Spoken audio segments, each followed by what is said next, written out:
은수의 병실은 따뜻한 오후 햇살로 가득했어요. 갓 태어난 아기가 투명한 신생아 침대에서 작은 숨을 몰아쉬고 있었죠. 출산한 지 딱 3일째 되는 날이었습니다. 은수는 침대에 비스듬히 기대 앉아 아기를 바라보고 있었어요. 아직도 몸 곳곳이 쑤시고 아팠지만 그 작은 생명을 보고 있으면 신기하게도 모든 게 견딜만 했죠.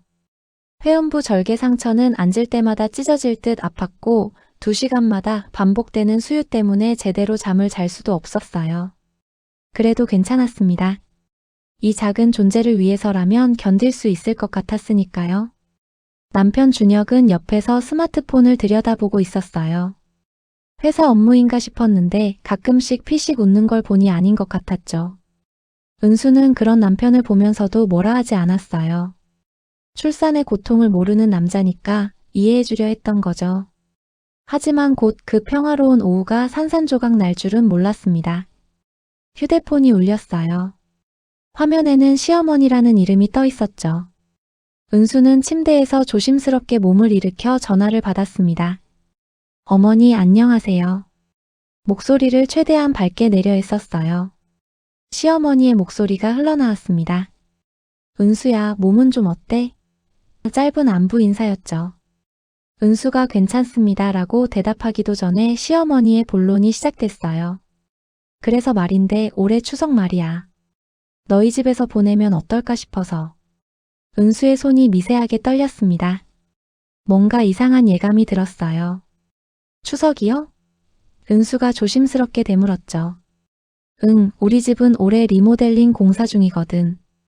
그리고 큰 집은 작년에 했고 작은 집은 애들 대학 등록금 때문에 여유가 없대. 그래서 생각해보니 너희가 제일 적당하더라고. 시어머니의 말은 이미 결정된 사실을 통보하는 것처럼 들렸어요.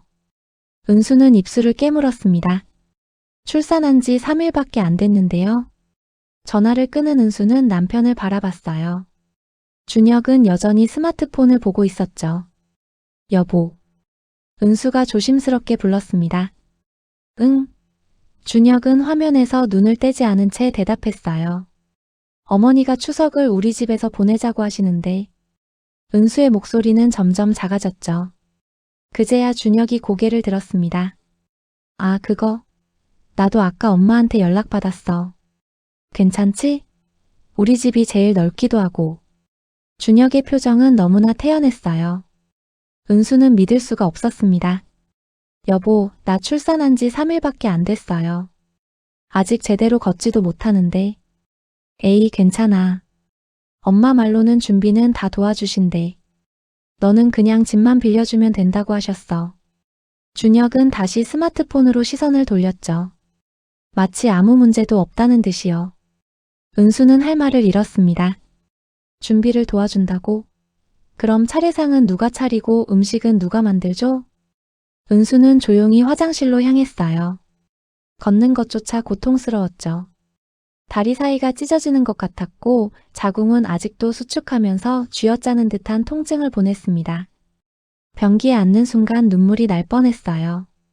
회음부 절개 상처가 벌어질 것만 같았으니까요. 거울 속 자신의 얼굴을 봤습니다. 부어오른 눈, 핏기 없는 얼굴, 갈라진 입술. 이게 3일 전만 해도 건강했던 자신의 모습이라는 게 믿기지 않았어요. 출산은 전쟁이었습니다. 그리고 전쟁이 끝난 지 3일밖에 안 됐어요. 2시간마다 아기에게 젖을 물려야 했고 유두는 이미 갈라져서 수유할 때마다 피가 맺혔죠. 밤에는 제대로 잠을 잘 수가 없었어요. 아기가 울 때마다 일어나야 했고 잠들려고 하면 또 수유 시간이 됐습니다. 어지러움과 빈혈 때문에 걸을 때마다 벽을 짚어야 했어요. 이런 상태에서 추석 차례상을 준비하라고요? 은수는 거울 속 자신을 보며 쓴 웃음을 지었습니다. 병실로 돌아온 은수는 다시 한번 남편에게 말해보기로 했어요. 여보, 정말 힘들 것 같아요. 산후조리원에서도 최소 2주는 있어야 한다고 했고. 야, 근데 산후조리원 비용이 얼만데? 우리 엄마가 힘드시다는데 그 정도는 해줘야지. 준혁의 목소리에는 짜증이 묻어 있었어요. 형수들도 다 했어. 큰형수는 출산하고 일주일 만에 명절 준비했다고 하더라. 요즘 애들은 너무 예민한 거 아니야? 은수는 말문이 막혔습니다. 다른 사람이 했으니까 나도 해야 한다고요? 그게 말이 되나요? 참 엄마가 카톡방 만드셨대. 거기서 메뉴 상의하자고 하시니까 확인해봐. 준혁은 그렇게 말하고는 병실을 나갔어요. 담배 피우러 간다고 했죠. 은수는 홀로 남겨진 병실에서 아기를 안아 올렸습니다. 작고 따뜻한 아기의 체온이 느껴졌어요.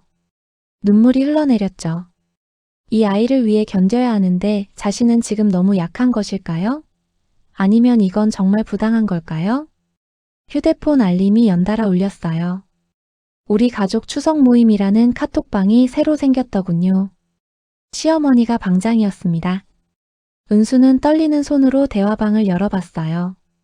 시어머니 은수네 집에서 올해 추석 보내기로 했어요. 은수야, 준비 많이 부탁해. 신우일 언니 출산한 지 얼마 안 됐는데 괜찮으세요? 잠깐의 안도감이 들었죠. 그래도 걱정해주는 사람이 있구나 싶었어요. 하지만 다음 메시지를 보고 그 생각은 산산조각 났습니다. 시어머니 요즘은 출산이 뭐 대수야. 나 때는 낳고 다음날 일어나서 밥 지었어. 신우이 맞아요. 언니 젊으니까 금방 회복될 거예요. 큰형님 그리고 우리가 도와주면 되죠. 은수 씨가 할 일은 많지 않을 거예요. 메시지들이 계속 올라왔습니다. 갈비찜, 잡채, 전 종류, 나물 반찬들. 메뉴 리스트가 쏟아져 나왔어요. 은수는 화면을 보다가 손이 덜덜 떨리기 시작했습니다. 도와준다면서 왜 메뉴는 자꾸 추가되는 거죠? 저녁이 됐어요. 남편이 저녁 식사를 사들고 병실에 들어왔습니다. 은수는 카톡방 이야기를 꺼냈죠. 여보, 메뉴가 너무 많은 것 같아요. 이걸 어떻게 다. 아, 그거. 걱정하지 마. 큰형수 말로는 미리 준비하면 된대. 추석 일주일 전부터 조금씩 하면 어렵지 않다고. 준혁은 태연하게 말했어요.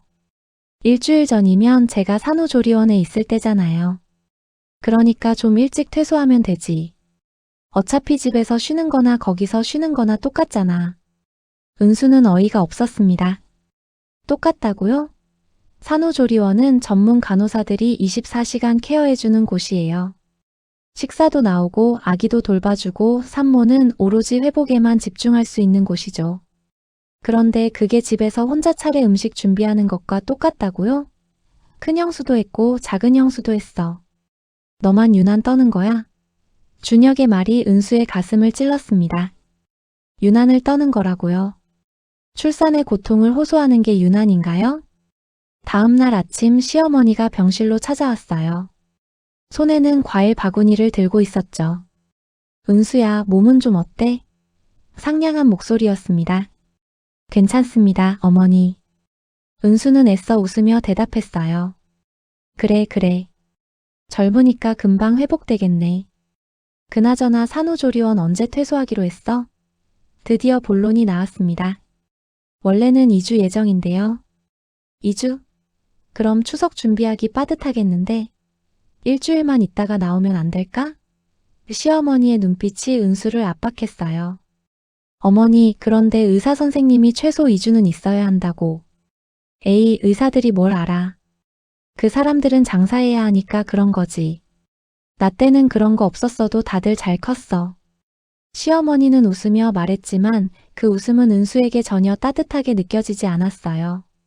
준혁이한테도 말했는데 우리 집안 며느리들은 다 이런 거 잘해왔거든. 너도 할 수 있을 거야. 그렇게 말하고는 시어머니는 병실을 나갔습니다. 은수는 창밖을 바라봤어요. 가을 하늘이 높고 맑았습니다.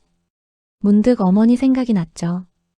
은수의 어머니는 특별한 사람이었어요. 하지만 시댁에는 그 이야기를 한 적이 없었습니다.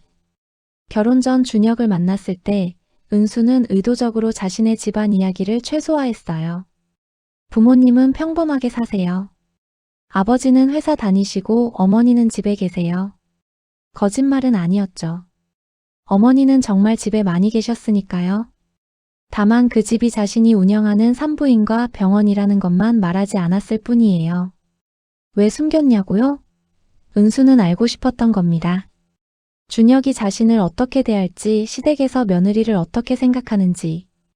만약 자신의 배경을 알았다면 달라졌을까요? 아마도 달라졌겠죠.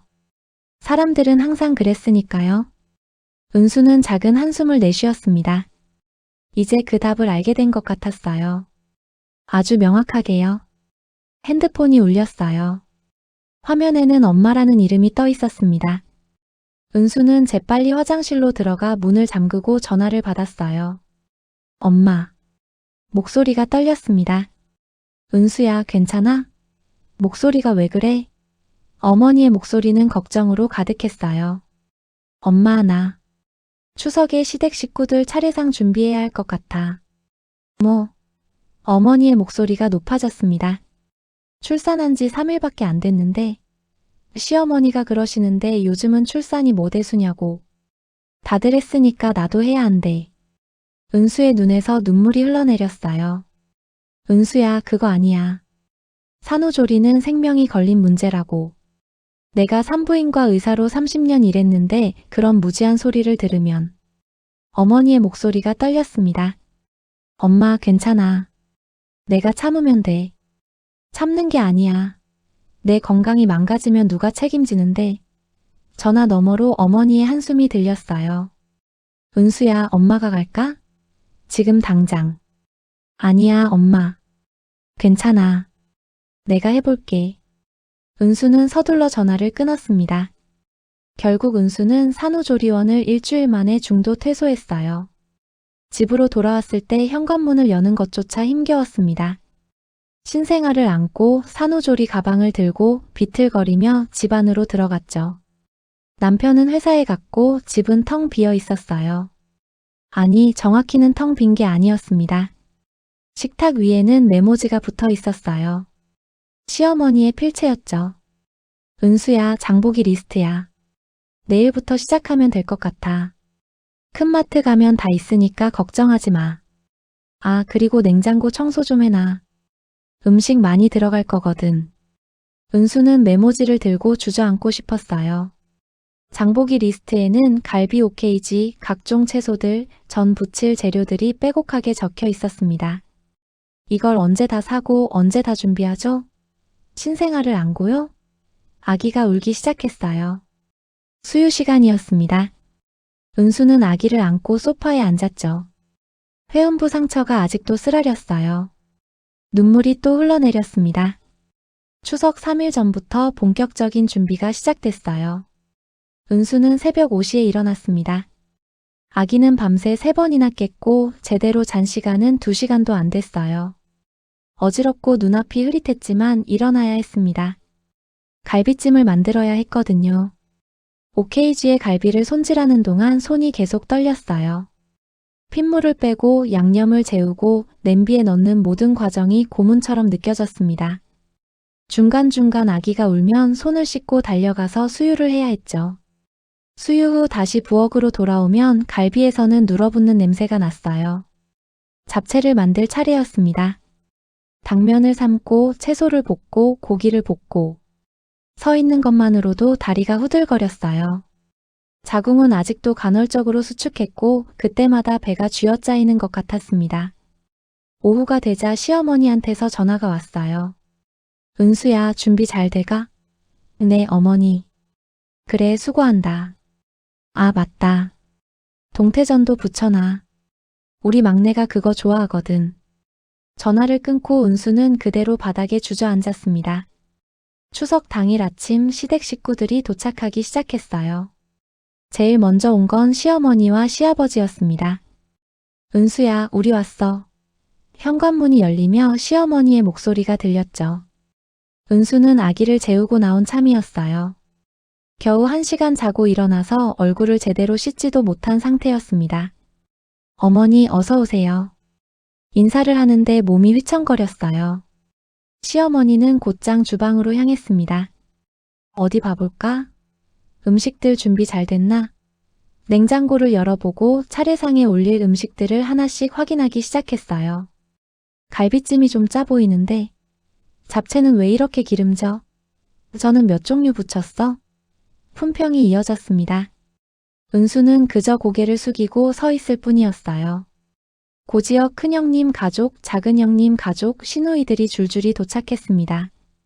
총 15명이었죠. 거실은 순식간에 사람들로 가득 찼어요. 언니, 얼굴이 왜 그렇게 안 좋아요? 시누이가 물었지만 진심 어린 걱정은 아니었습니다. 피곤해 보여요. 화장 좀 하지 그랬어요. 차례를 지내고 나자 이제 식사 준비가 시작됐어요. 은수야, 상 차려야지. 시어머니가 말했습니다. 은수는 비틀거리며 부엌으로 갔어요. 그때 안방에서 아기 우는 소리가 들렸습니다. 어머니, 아기가 우는데 잠깐만.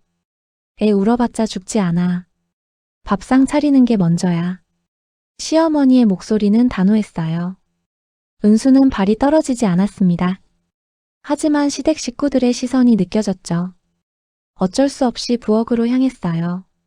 밥그릇을 나르고 국을 떠서 날랐습니다. 그릇 15개를 오가며 나르는 동안 아기는 계속 울고 있었어요. 은수의 가슴에서는 젖이 흘러나왔습니다. 수유 시간이 지났거든요. 옷이 젖으면서 불쾌한 느낌이 들었지만 어쩔 수 없었어요. 은수 씨, 물 좀 더 주세요. 은수야, 김치가 없네. 은수 씨, 숟가락 하나 더요. 요구가 끝없이 이어졌습니다. 안방에서는 아기가 목이 쉬도록 울고 있었어요. 은수는 눈앞이 캄캄해졌습니다. 이게 정상인가요? 이게 가족인가요? 식사가 끝나고 설거지를 시작했어요. 15명분의 그릇과 냄비들이 싱크대에 쌓여 있었습니다.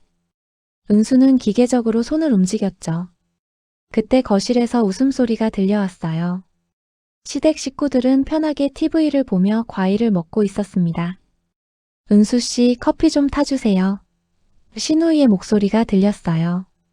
은수는 젖은 손을 닦고 커피를 타기 시작했습니다. 그 순간 갑자기 눈앞이 핑 돌았어요.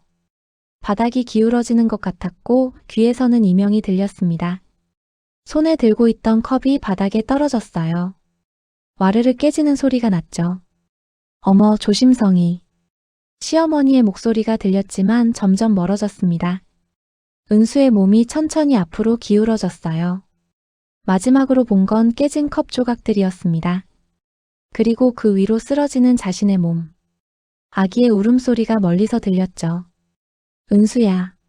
준혁의 다급한 목소리가 마지막으로 귓가에 스쳤습니다. 그리고 은수의 의식은 거기서 끊어졌어요. 정신을 차렸을 때 은수는 구급차 안에 있었어요. 사이렌 소리가 귓가를 울렸습니다. 옆에는 당황한 표정의 준혁이 앉아 있었죠. 은수야, 정신 차려. 준혁의 목소리는 떨리고 있었어요. 구급대원이 혈압을 재고 있었습니다. 혈압이 너무 낮아요. 빈혈 증상이 심한데 출산하신 지 얼마나 되셨어요? 3. 일주일요. 은수가 겨우 대답했습니다. 일주일? 구급대원의 표정이 굳었어요. 지금 무리하신 거 아니에요? 산후조리 제대로 안 하시면 큰일 나요. 준혁의 얼굴이 새하얘졌습니다. 그제야 뭔가 잘못됐다는 걸 깨달은 것 같았어요. 하지만 너무 늦었죠. 은수의 몸은 이미 한계를 넘어서 있었습니다. 자궁에서는 출혈이 있었고 감염 증상도 보였어요. 회음부 상처는 제대로 아물지 않아서 벌어질 위험이 있었습니다. 병원 도착하면 응급실로 바로 가야겠어요. 보호자분 각오하셔야 할 것 같습니다. 구급대원의 말에 은수는 눈을 감았습니다. 아, 결국 이렇게 되고 말았구나. 응급실은 소란스러웠어요. 은수가 실려 들어오자 간호사들이 재빨리 움직였습니다. 산후 출혈 의심 환자 혈압 8050, 의식 회복 상태. 간호사가 의사에게 보고했어요. 출산일이 언제죠? 담당 의사가 물었습니다. 일주일 전입니다. 준혁이 떨리는 목소리로 대답했죠. 일주일? 의사의 표정이 굳었어요. 그런데 왜 이렇게 무리를 하셨어요? 차트를 보니 회음부 봉합 상태도 안 좋고 자궁 수축도 제대로 안 되고 있네요. 무슨 일이 있었어요? 준혁은 대답하지 못했습니다. 뭐라고 말해야 할까요? 추석 차례상 준비하느라 그랬다고 말할 수 있을까요? 의사는 은수를 진찰하기 시작했어요. 산후조리 전혀 안 하신 것 같은데요. 이 정도면 산후조리 방해로 고소할 수 있는 수준이에요. 그 말에 준혁의 얼굴이 더 창백해졌습니다. 바로 그때 응급실 문이 열렸어요. 누군가 빠른 걸음으로 들어오는 소리가 들렸죠. 제 딸은 어디 있어요? 낯익은 목소리였습니다. 은수는 고개를 돌렸어요. 그곳에는 엄마. 은수의 목소리가 떨렸습니다. 응급실로 들어온 사람은 은수의 어머니였어요. 하얀 가운을 입고 청진기를 목에 걸친 모습. 준혁은 처음 보는 광경에 얼어붙었습니다. 어머니. 그 옷은 나야. 내가 이 병원 산부인과 과장이야. 어머니의 목소리는 차가웠어요. 평소의 다정한 모습은 어디에도 없었습니다.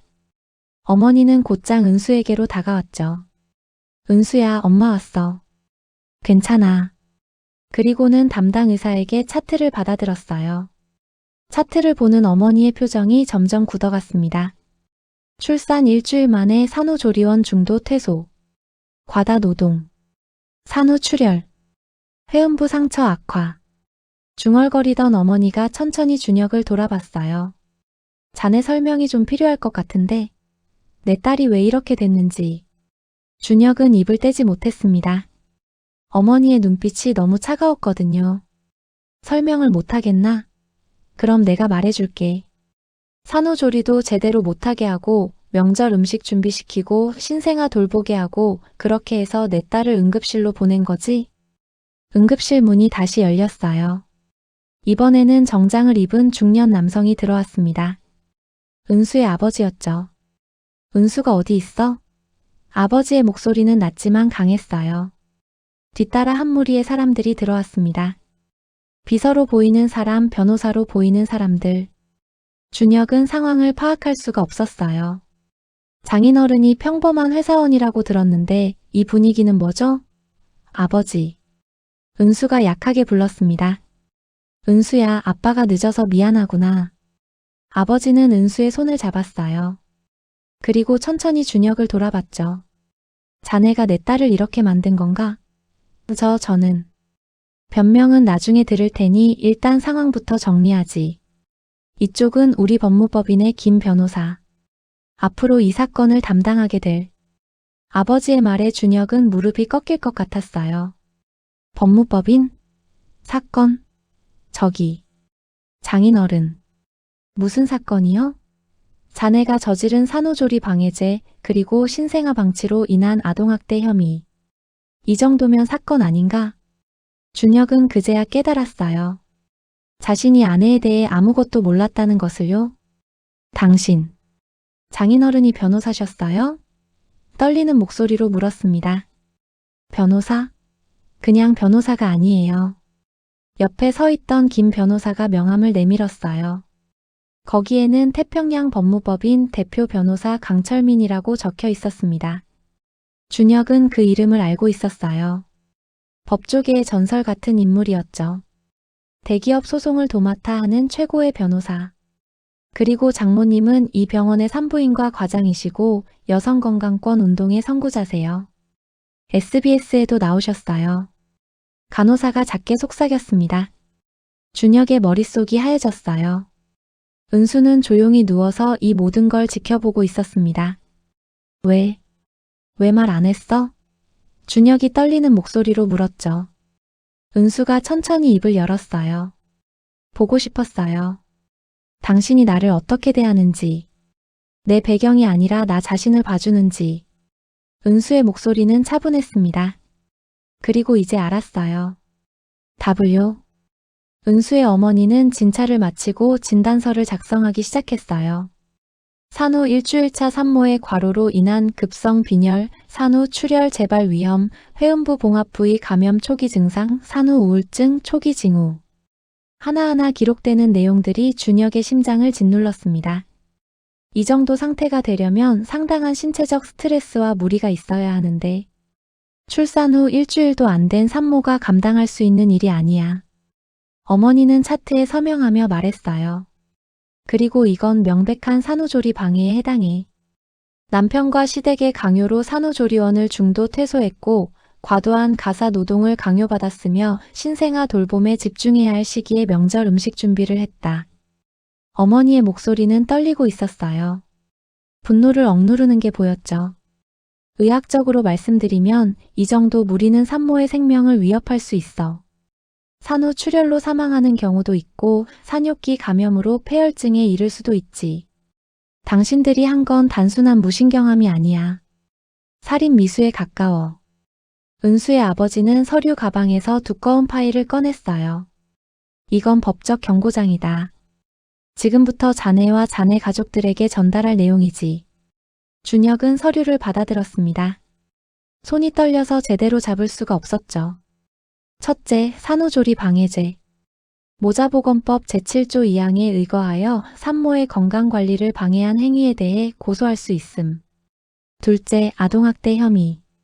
신생아를 장시간 방치하고 적절한 돌봄을 제공하지 않은 것은 아동복지법 제17조 제5호에 해당함. 셋째, 가정폭력. 산모에게 과도한 노동을 강요하고 건강을 위협한 행위는 가정폭력 범죄의 처벌 등에 관한 특례법에 저촉됨. 아버지의 목소리는 감정 없이 차갑게 이어졌어요. 추가로 민사상 손해배상 청구도 준비 중이야. 의료비, 치료비, 정신적 피해에 대한 위자료. 합산하면 대략 3억 정도 될 것 같네. 3억? 준혁은 그 자리에 주저앉을 것 같았습니다. 아, 참고로 시어머니와 시댁 식구들도 공동 피고로 올라갈 거야. 모두가 이 상황을 방조하고 조장했으니까. 김 변호사가 앞으로 나섰어요. 좀 더 구체적으로 설명드리죠. 산후조리 방해죄는 2021년에 신설된 법안이에요. 많은 분들이 모르고 계시죠. 변호사는 태블릿을 꺼내 관련 법령을 보여줬습니다. 산모가 출산 후 적절한 휴식과 치료를 받지 못하게 방해하는 행위는 최대 500만 원의 과태료가 부과됩니다. 하지만 이건 행정처분이고. 변호사는 잠시 멈췄어요. 산모의 건강에 실질적인 위해를 가한 경우 상해죄가 적용될 수 있어요. 이 경우 7년 이하의 징역형이 가능하죠. 준혁의 얼굴에서 핏기가 완전히 빠졌습니다. 그리고 아동학대 부분. 생후 일주일 된 신생아를 여러 시간 방치한 건 명백한 방임이에요. CCTV 증거도 있습니다. 아파트 승강기와 복도 CCTV를 확보했어요. 은수 씨가 부엌과 거실을 오가는 동안 아기 울음소리가 계속 녹음돼 있더군요. 변호사는 차갑게 웃었습니다.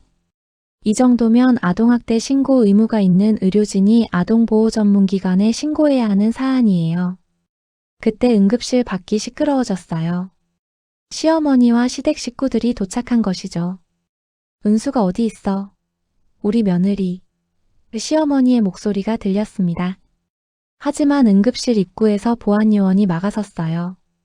보호자 외에는 출입이 제한됩니다.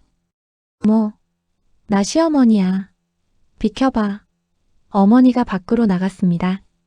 은수의 어머니와 시어머니가 마주 선 거죠. 사돈. 시어머니는 어색하게 웃으려 했어요. 그래요, 저예요. 은수 어머니의 목소리는 얼음장처럼 차가웠습니다.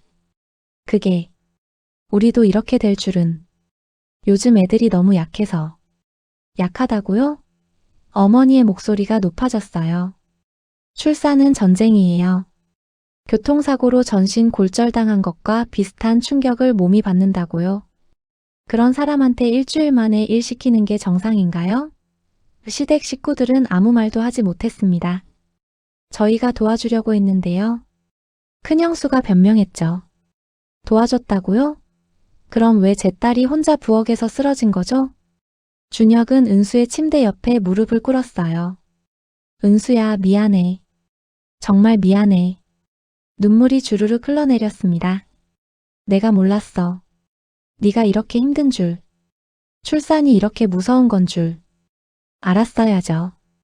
은수의 목소리는 조용했어요. 당신 아내가 출산했는데 당신이 알아야 했어요.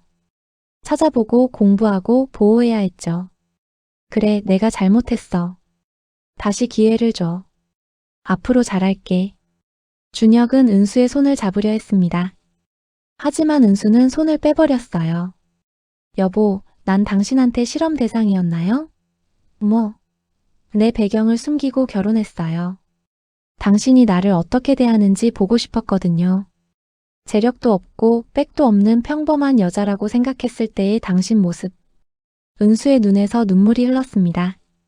그리고 이제 알았어요. 당신은 나를 사랑한 게 아니라 편하게 부릴 수 있는 며느리가 필요했던 거예요. 시댁도 마찬가지고. 준혁은 아무 말도 할 수 없었습니다. 그것이 진실이었으니까요. 은수는 어머니가 운영하는 산후조리원으로 옮겨졌어요. 5성급 호텔 같은 이곳에서 은수는 비로소 제대로 된 산후조리를 받을 수 있었습니다. 전문 간호사들이 24시간 케어해줬고 영양사가 짠 식단으로 건강을 회복했죠. 아기도 신생아실에서 전문 간호사들의 돌봄을 받았어요. 은수는 침대에 누워 창밖을 바라봤습니다. 가을 하늘이 높고 맑았어요. 은수야, 죽 먹어야지. 어머니가 따뜻한 미역국을 가져왔습니다. 엄마. 응, 천천히 먹어. 몸 회복이 제일 중요해. 어머니는 은수의 머리를 쓰다듬어 줬어요. 엄마, 나 이혼할 거야. 그래, 엄마도 그게 좋을 것 같아. 너를 지키지 못하는 남자랑 살 이유가 없잖아. 아기는 내가 키울래. 당연하지. 양육권은 무조건 너한테 줄 거야. 아빠가 알아서 할 테니 걱정하지 마. 은수는 처음으로 마음이 편안해졌어요. 이제야 숨을 쉴 수 있을 것 같았습니다. 창밖으로 보이는 하늘이 유난히 파랗게 느껴졌죠. 한 달 후 법무법인 회의실에서 이혼 협의가 진행됐어요. 준혁과 그의 변호사, 은수와 아버지 그리고 김 변호사가 마주 앉았습니다. 양육권은 은수 씨에게 전부 귀속됩니다. 김 변호사가 서류를 내밀었어요. 그리고 양육비는 월 300만 원, 대학 졸업식까지 지급. 준혁은 고개를 끄덕였습니다. 반론할 입장이 아니었죠. 위자료는 1억 원으로 합의했습니다. 산후조리 방해와 정신적 피해에 대한 보상이에요. 재산 분할은 50대 50으로 하되 아파트는 은수 씨 명의로 하고 준혁 씨는 전세금만 가져가는 걸로. 모든 조건이 은수에게 유리하게 정리됐어요. 준혁은 그저 받아들일 수밖에 없었습니다. 면접 교섭권은 월 2회 사전 협의 후 가능합니다. 단 시댁 식구들과의 접촉은 은수 씨 동의 없이 불가능해요. 은수는 조용히 서류에 서명했습니다. 펜을 놓는 순간 무거운 짐이 내려놓아지는 기분이었어요. 은수야. 준혁이 불렀지만 은수는 돌아보지 않았습니다. 1년이 흘렀어요. 은수는 어머니의 병원에서 행정이사로 일하고 있었습니다. 아기는 이제 돌이 지나 씩씩하게 걸어다니는 아이로 자랐죠. 엄마. 아기가 은수를 향해 뛰어왔어요. 은수는 아이를 안아 올렸습니다. 이제는 온전히 행복할 수 있었어요. 주말이면 부모님과 함께 공원을 산책하고 평일에는 일과 육아를 병행하며 바쁘지만 충실한 나날을 보냈죠. 어느 날 준혁에게서 연락이 왔어요. 아이를 보고 싶다는 내용이었습니다. 은수는 잠시 고민하다가 허락했어요. 아이에게는 아빠가 필요하니까요. 하지만 조건이 있었죠. 시댁 식구들은 안 돼요. 우리 아이한테 그런 환경을 다시 보여주고 싶지 않아요. 준혁은 알겠다고 했습니다. 만남은 짧았어요. 아이는 준혁을 낯설어했고 준혁은 어색하게 장난감을 건네줬죠. 헤어지며 준혁이 말했습니다. 은수야, 정말 미안했어. 은수는 고개를 끄덕였어요. 알아요. 이제 각자 잘 살아요. 시어머니한테서도 연락이 왔었어요. 손주를 보고 싶다는 내용이었죠. 하지만 은수는 거절했습니다. 어머니, 죄송하지만 아직은 어려울 것 같아요. 전화 너머로 시어머니의 한숨이 들렸어요. 은수야, 우리가 잘못했어. 그땐 정말 몰랐어. 네가 그렇게 힘든 줄. 아셨어야죠, 어머니. 어머니도 출산을 경험하셨잖아요. 은수의 목소리는 차분했습니다.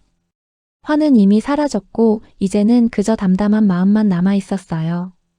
우리 아이가 크면 그때 할머니라는 걸 알려줄게요.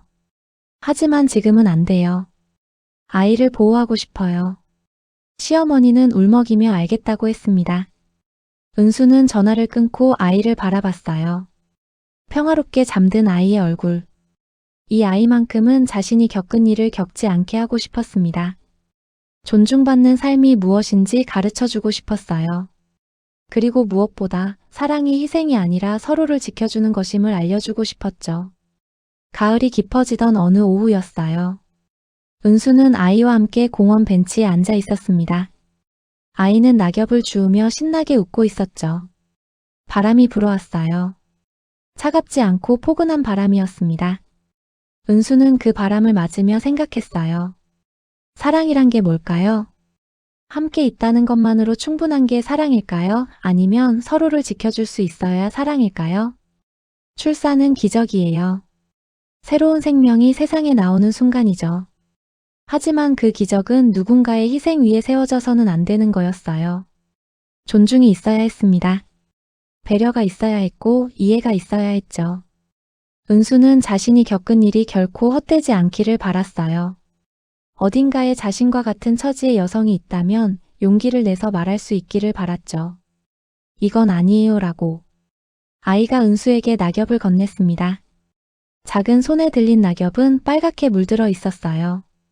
은수는 그 낙엽을 받아들고 미소 지었습니다. 그리고 조용히 중얼거렸죠. 괜찮아요, 이제는요. 은수는 결국 자기 몸과 아이를 지키는 쪽을 선택했다고 했어요. 사랑이라는 게 참아내는 게 아니라 서로를 사람으로 대하는 거라는 것도 그때 분명히 알게 됐다고 하더군요. 며느리이기 전에 한 사람이고 엄마이기 전에 여자라는 사실을요. 이 이야기가 어디선가 같은 상황을 버티고 있는 누군가에게 닿았으면 합니다. 구독과 좋아요 눌러주시면 이런 현실적인 이야기들 계속 전해드릴게요.